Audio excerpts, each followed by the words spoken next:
ओम नमः शिवाय। श्री शिवाय नमस्तुभ्यम। जय श्री महाकाल। जैसा कि आप जानते हैं 31 जुलाई 2024 को पड़ रही है सावन महीने की पहली एकादशी, कामिक एकादशी। तो यह दिन बहुत ही शुभ और महत्वपूर्ण होता है।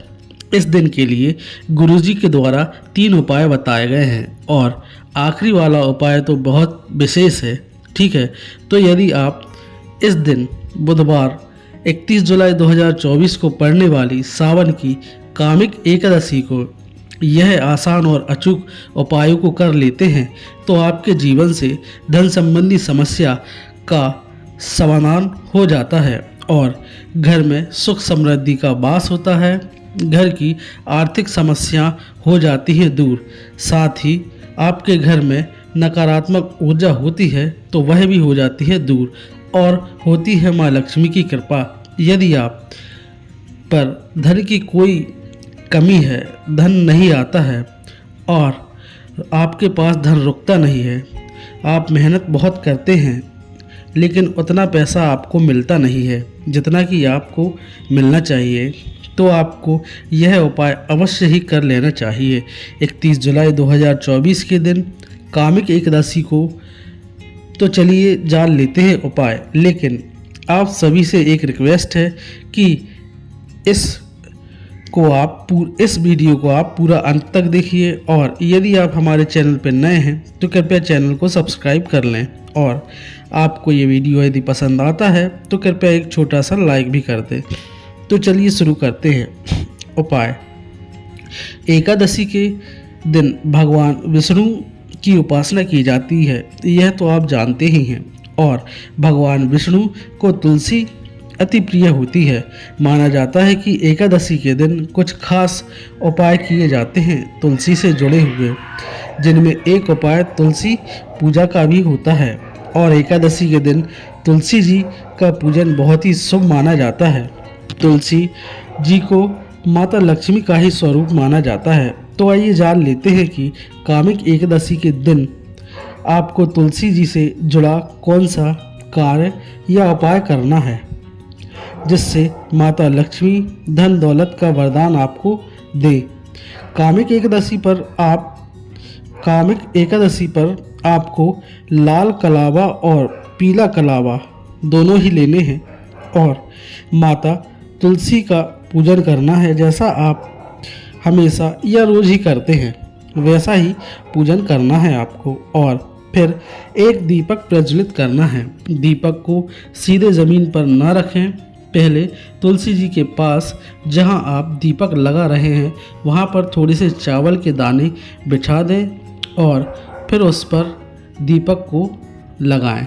ठीक है, और फिर जो आपने लाल और पीला कलावा लिया है वह तुलसी जी के पौधे में बांध दें और प्रार्थना करें। ठीक है, और तुलसी जी की 11 परिक्रमा अवश्य करें। भगवान विष्णु और माता तुलसी का स्मरण करते हुए इस उपाय से आपके घर की आर्थिक समस्या और घर में व्याप्त सभी नकारात्मक ऊर्जा दूर हो जाती हैं। तो यह था पहला उपाय। अब बात कर लेते हैं दूसरे उपाय की।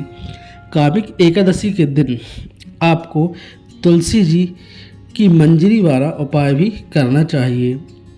इस दिन आपको ज़्यादा कुछ नहीं करना है, बस आपको तुलसी जी की मंजरी को लाल कपड़े में बांधकर अपने घर की तिजोरी में या फिर जिस जगह आप अपना पैसा रखते हैं वहाँ पर रखना है। बस इस आसान से उपाय को करने से माता लक्ष्मी की आप पर कृपा होगी और धन संबंधी समस्या सभी समाप्त हो जाएगी।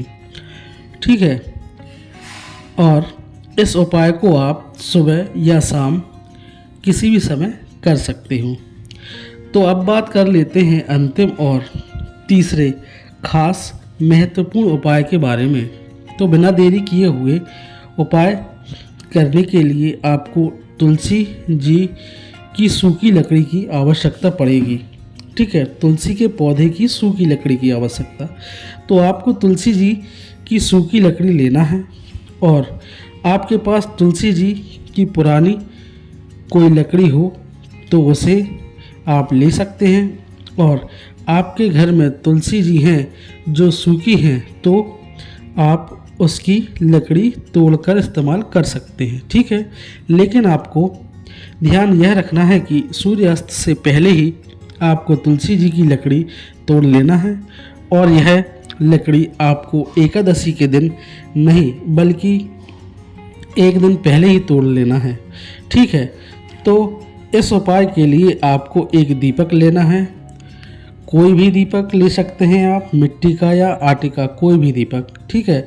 और इस दीपक में आपको शुद्ध घी डालना है और जो आपने तुलसी जी की लकड़ी ली है उसे भी इस दीपक में डाल देना है। लेकिन तुलसी जी की लकड़ी में आपको अच्छे से घी का लेपन करना होगा और तुलसी जी की लकड़ी की बाती बनाना होगा। तो बाती कैसे बनाएंगे आप? आपको क्या करना है, लकड़ी को अच्छे से बाती वाली रुई से लपेटकर लकड़ी की बाती बना लेना है, ठीक है। और इस लकड़ी की बाती को घी में पूरी तरह डुबा देना है।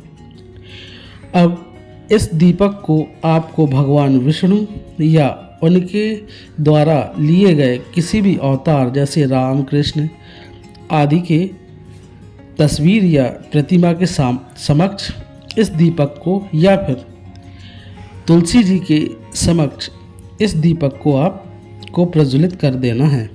यदि जो व्यक्ति इस प्रकार से तुलसी जी की डंडी से दीपदान कर देता है उसके जीवन में कभी भी धन की कमी नहीं होती। यह उपाय आपको रात्रि के समय करना है, ध्यान दीजिए। यह उपाय आपको रात्रि के समय सोने से पहले करना होगा, ठीक है। तो सच्ची श्रद्धा और संपूर्ण विश्वास के साथ ये तीनों उपाय में से किसी भी उपाय को आप करें। और यदि आप किसी एक उपाय को भी कर लेते हैं तो भी माँ लक्ष्मी प्रसन्न होंगी और आपकी धन संबंधी समस्याओं को दूर करेंगी। और अंतिम वाले उपाय तो आपको अवश्य ही कर लेना चाहिए। यह बहुत ही विशेष और ख़ास उपाय है। तो वो ठीक है। ओम नमः शिवाय। श्री शिवाय नमस्तुभ्यम। जय श्री महाकाल। धन्यवाद।